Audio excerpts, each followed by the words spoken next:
Good afternoon. I'm so pleased to be here.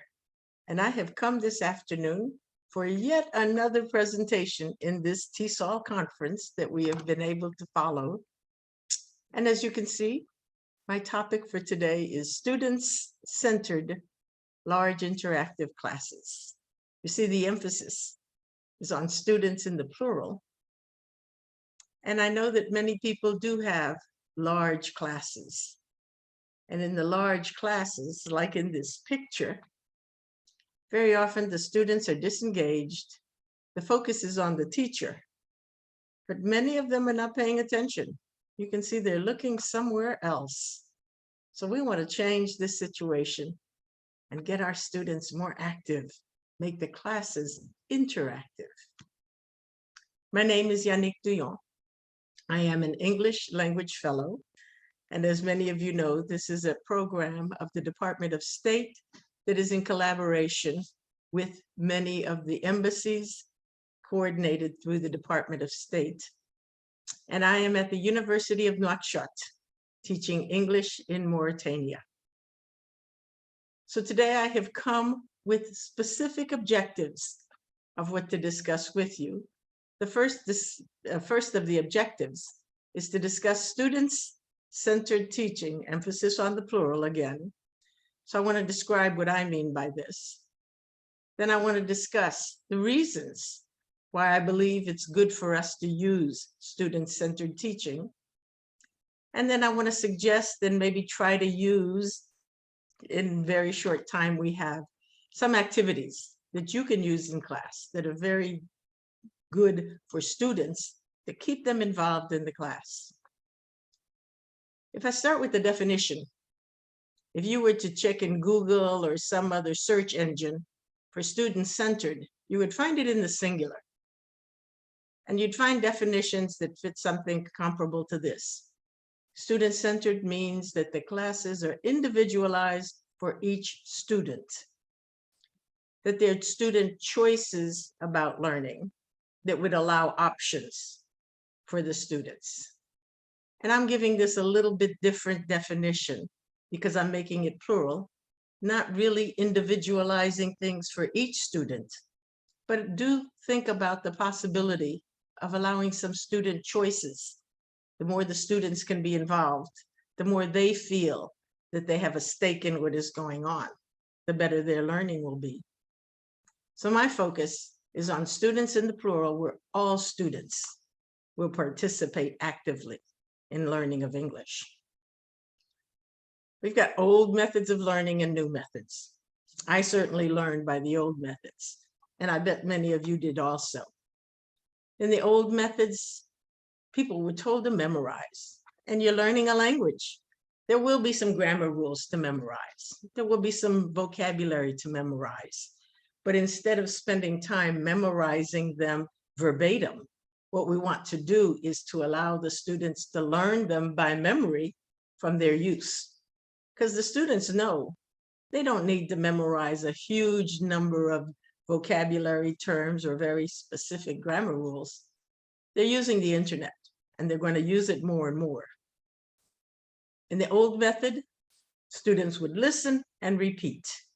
And learning a language, this is important.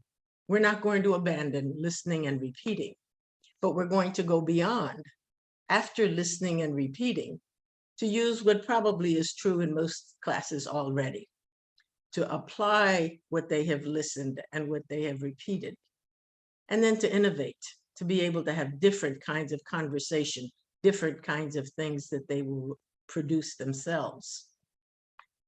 In the process of doing this, I want to move from having passive students to having active students.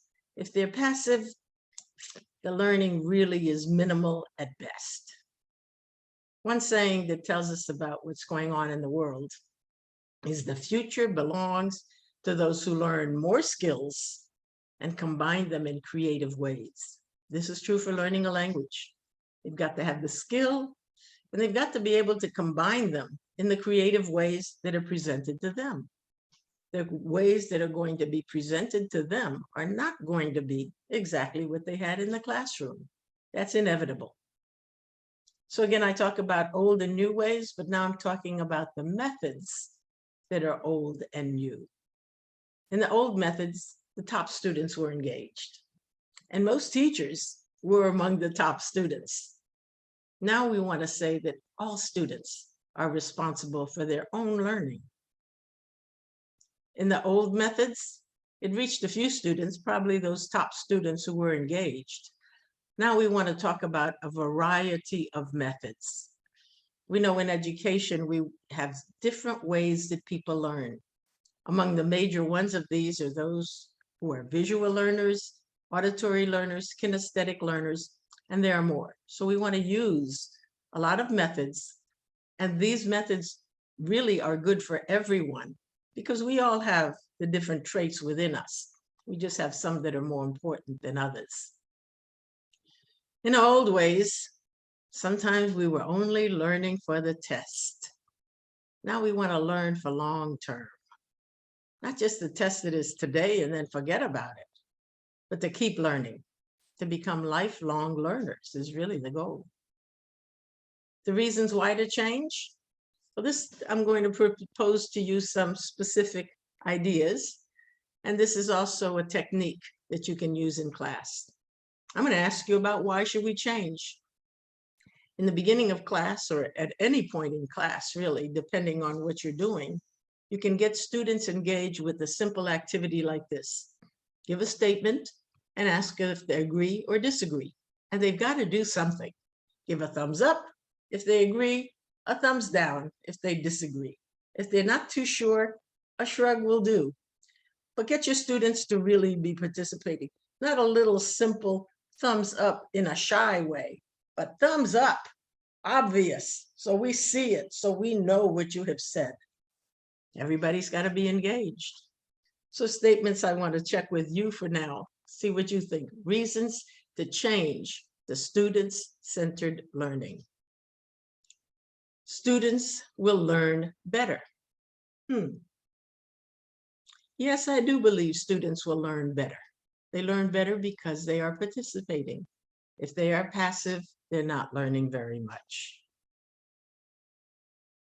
Another reason to change is that knowledge is more important than skill in the modern world.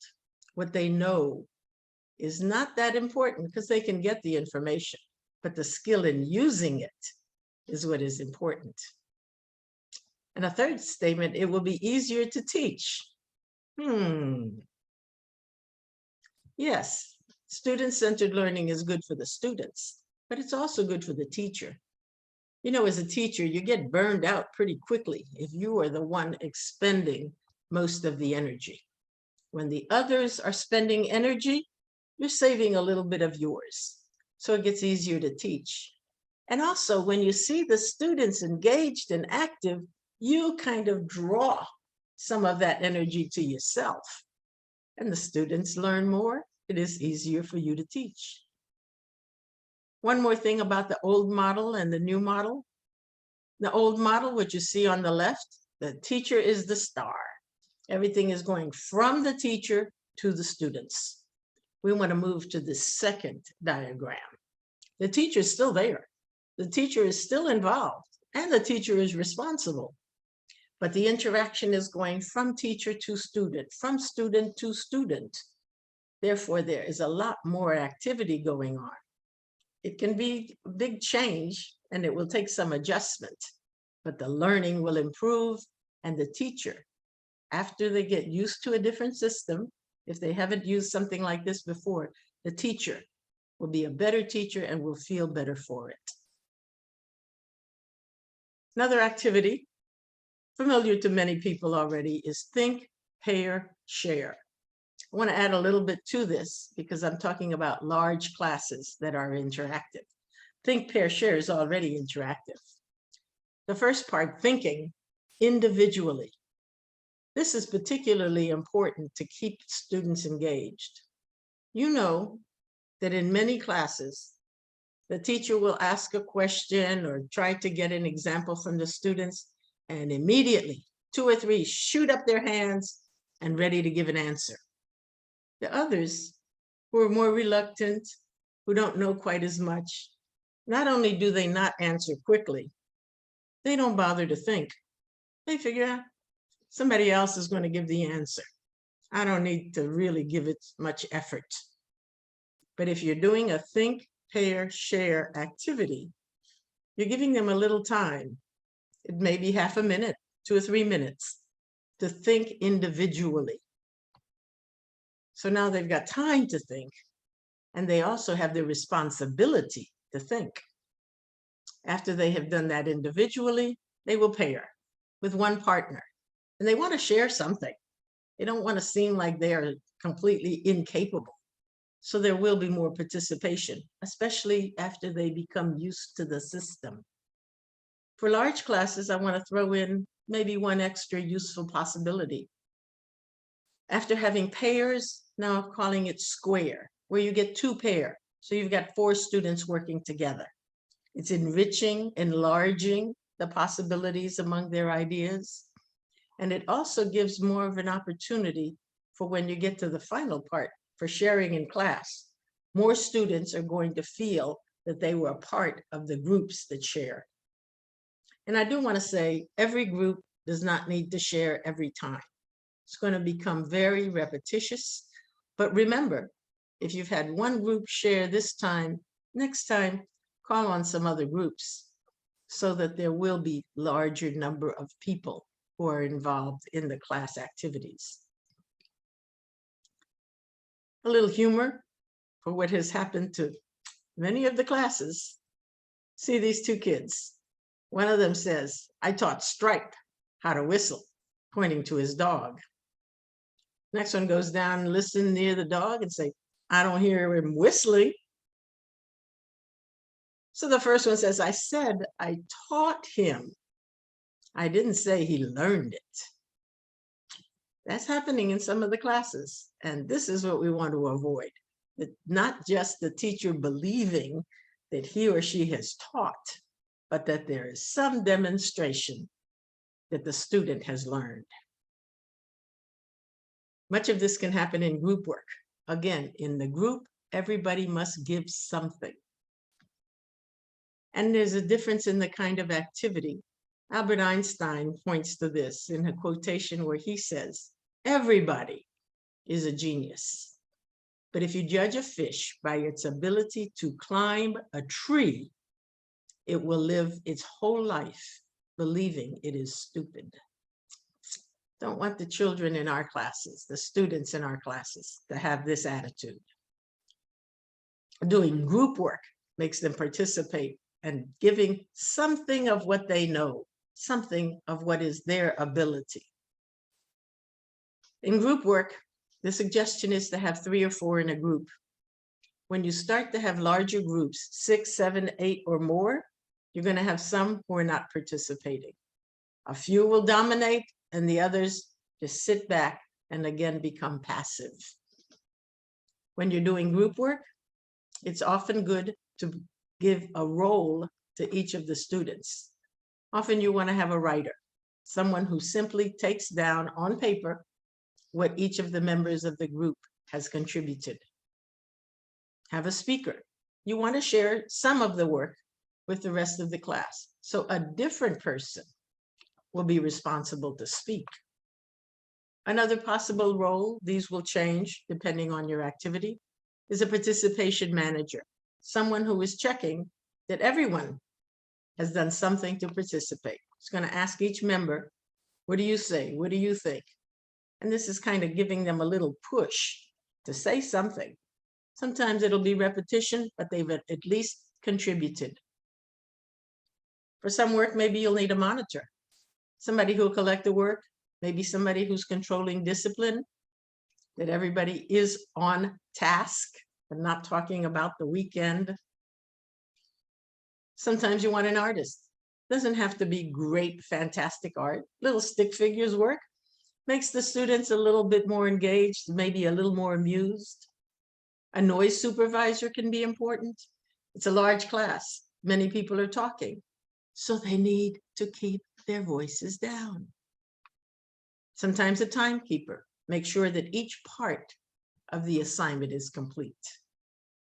In doing group work, Another thing that you can do is giving different information for each person to do.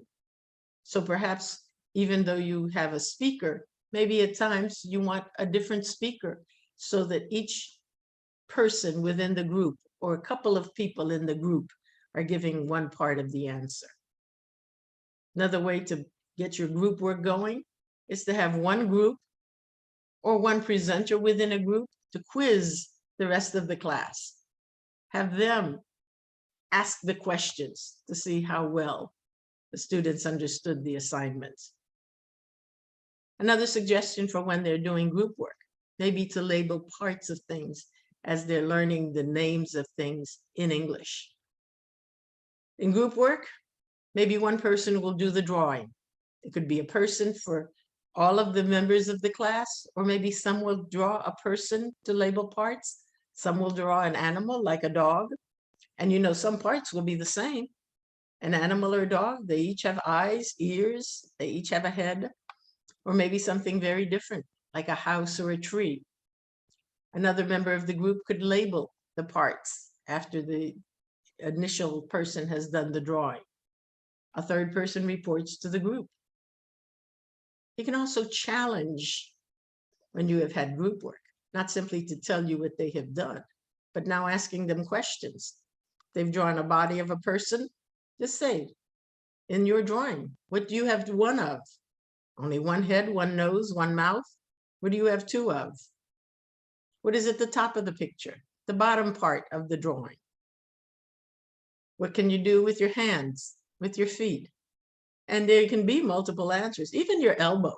You can use your elbow to point to something, right? You could even make a circle with your elbow. Get them to be creative, engaged in what's going on in the class. In large classes, a very important part is classroom management.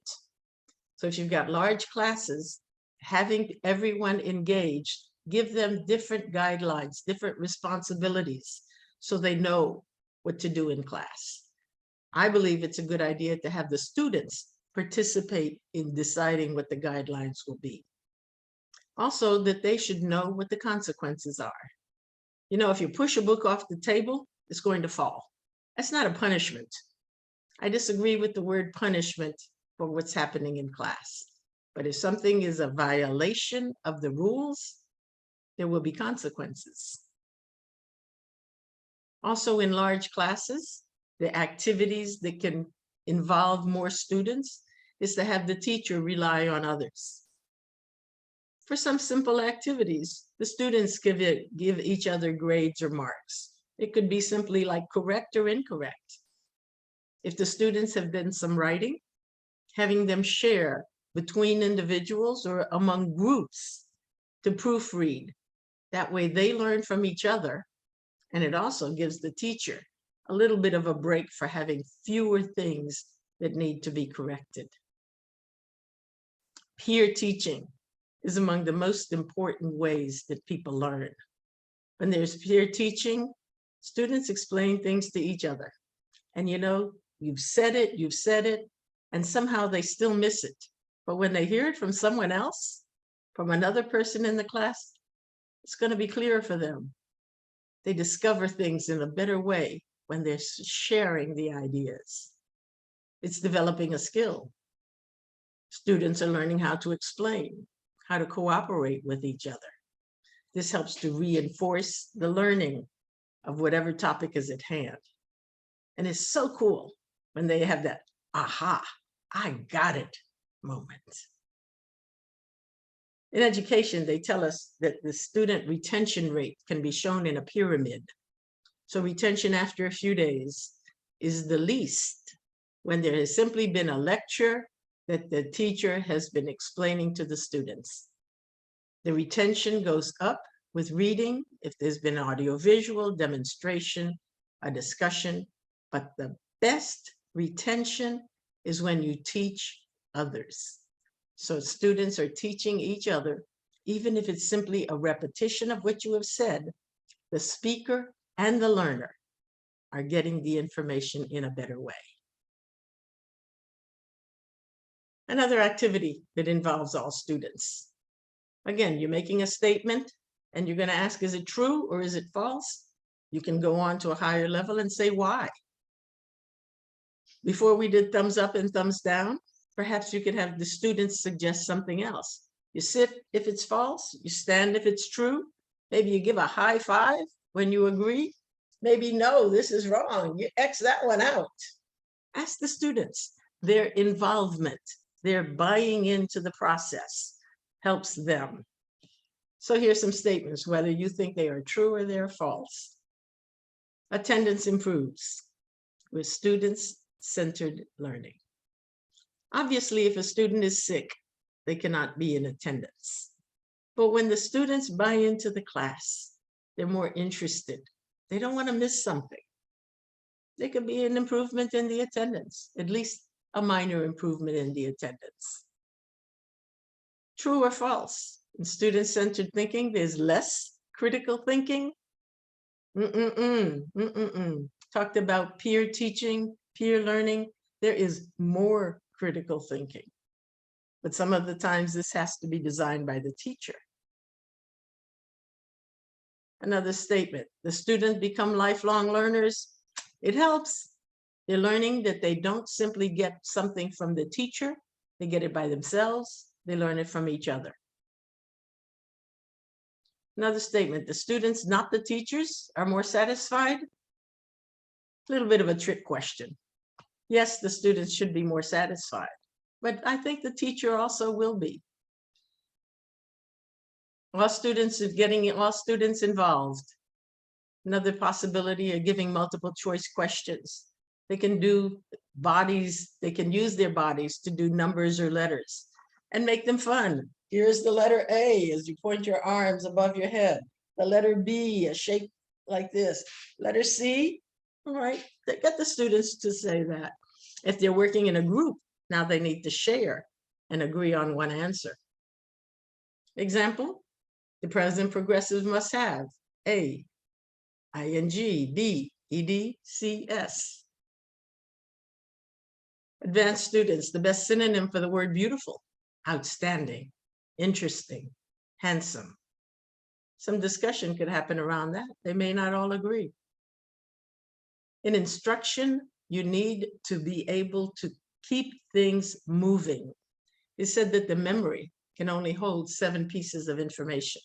Only 2 to 4 of those are going to be active. You should not present more than 3 concepts at a time before you do something with that. You've got to secure it. What is not secured will become lost. And the ways to secure it are fairly obvious, the ones that you do probably already.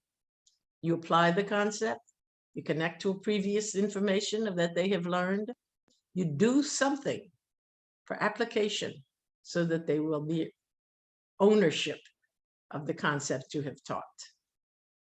Remember that the attention of students can be pretty short. Psychologists say secondary students can focus up to 20 minutes at a time. For some of the students, it's really going to be 8 or 10 minutes at a time. For primary students, the focus may be as short as 5 minutes. The younger the students, the shorter the amount of time they can focus, the fewer ideas they can hold at one time. So you need to do some quick activities for student involvement. Some of those activities, there are education places, they call them LOTS and HOTS. The LOTS, lower order thinking skill. For example, what is the objective of today's lesson? This is simply repeating what you should have said, or even better yet, post in your classroom. Higher order thinking skill related to today's presentation. How can groups be assessed for their work? This is something that can take a little time. You have to think of what you want to do in your classroom. Every 10 to 15 minutes in your presentation, there should be some activity individually or as a group that the students will use the information you have presented. It can be written, it can be oral. And I like a few bodily kinesthetic activities. Here's some examples of this. Kinesthetic student involvement, a fun one for students, and it's productive. They write on each other's back. You've got to tell them they got to write carefully, and they can only be short words or numbers. An example, what is the past tense of the verb do? The writer must know it, and the person whose back is getting the letters needs to also make sure he agrees with the answer. Even students who are just at beginning levels write the number for 36. So now they hear the number, but they've got to write it. Just their finger on someone's back. Makes it fun, engaged. Students are interactive. More advanced class, name the subject of the sentence, lions are kings of all animals. So a little bit longer thing to write, but they can feel if somebody is writing the right thing. Kinesthetic student involvement. Student involvement with games are often very good. You decide. Will your games be competitions? Will you give a reward? And I believe simple rewards are good. The class can cheer the name of the students or the group. Maybe you'll give 1 or 2 bonus points on their assignment or a test. Let the person be a leader in another activity. Word games are good. Excuse me. In a spelling bee, to have more students involved, each student will give 1 letter. Play hangman. Use scrambled words or sentences. I like words in a word. In the word English, for example, you find the letters for lie, for sing, for lines. Another, a word chain. You use the last letter of a word to begin a new word. So if the teacher has said bag, finishes with the G, the next person could say goat, finishes with the T, the next says toes. Even in doing a roll call, you can mix things up. Have them not just say present, but what color are you wearing? What is a vocabulary word from last time? Maybe make the sound of an animal. As you take roll in this manner, it's a good idea to mix up the order. This is a resource that is free and easy. If you Google the Monster Book of Learning English, you can get this. It's a free PDF. It has over 150 activities that students can share. Students can make their classes fun, interesting, interactive. They will retain the knowledge. So give class incentives. Maybe everyone could play a game. If everyone participates, have a video. If they all finish their work, maybe a school director or official will come in after they've done a big project and congratulate them. Maybe they will receive a certificate, a note home to their parents. Unscramble words is a good one. And we know we teach that you must begin a sentence with a capital letter, finish with a period. So tell me and I forget. But continuing this, involve me and I will understand. This is a simple rubric for grading group assignments that can be helpful to you. I need to just go through this quickly. Perhaps you can come back if you're interested in seeing this later. Some recommendations for some routines that you can do. This can certainly be very helpful for keeping your classes running. So as I come to the end of my time this morning, I say thank you for joining me. We have covered many, many things, but this will be recorded so you can come back and see it if you are interested again. And I hope that I'm saying thank you in your language or a language that you are familiar with. Have a wonderful day.